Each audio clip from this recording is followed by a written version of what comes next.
First Chronicles chapter 19, verse 1. Sometime after this, King Nahash of the Ammonites died, and his son Hanan became king. Verse 2. David said, I am going to show loyalty to Hanan, because of his father, Nahash, was always loyal to me. So David sent messengers to express sympathy to Hanan about his father's death.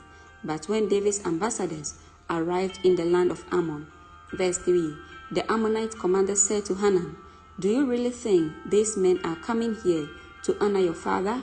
No, David has sent them here to spy out the land, so they can come in and conquer it.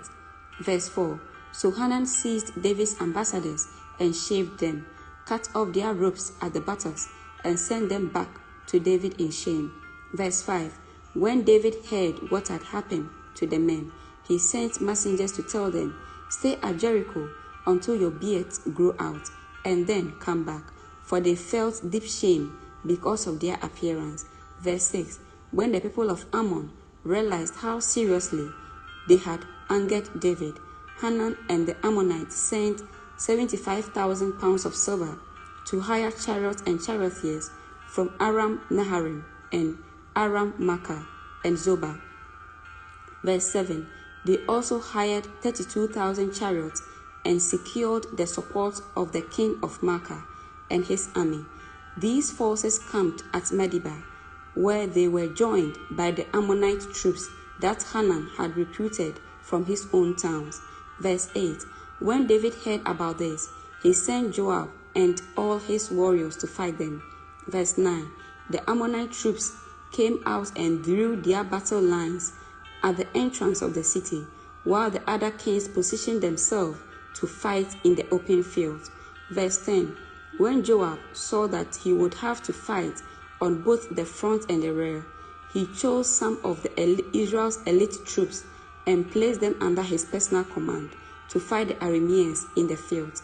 Verse 11, He left the rest of the army under the command of his brother Abishai, who was to attack the Ammonites. Verse 12, If the Arameans are too strong for me, then come over and help me.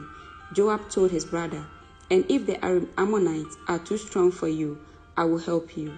Verse 13, Be courageous, let us fight bravely for our people and the city of our God. May the Lord's will be done. Verse 14, When Joab and his troops attacked, the Arameans began to run away. Verse 15, And when the Ammonites saw the Arameans running, they also ran from Abishai and retreated into the city. Then Joab returned to Jerusalem. Verse 16, The Arameans now realized that they were no match for Israel, so they sent messengers and summoned additional Aramean troops from the other side of the Euphrates River. These troops were under the command of Shobak, the commander of Hadadezer's forces. Verse 17, When David heard what was happening, he mobilized all Israel, crossed the Jordan River, and positioned his troops in battle formation. Then David engaged the Arameans in battle, and they fought against him. Verse 18, But again the Arameans fled from the Israelites. This time David's forces killed 7,000 charioteers and 40,000 foot soldiers, including Shobak, the commander of their army.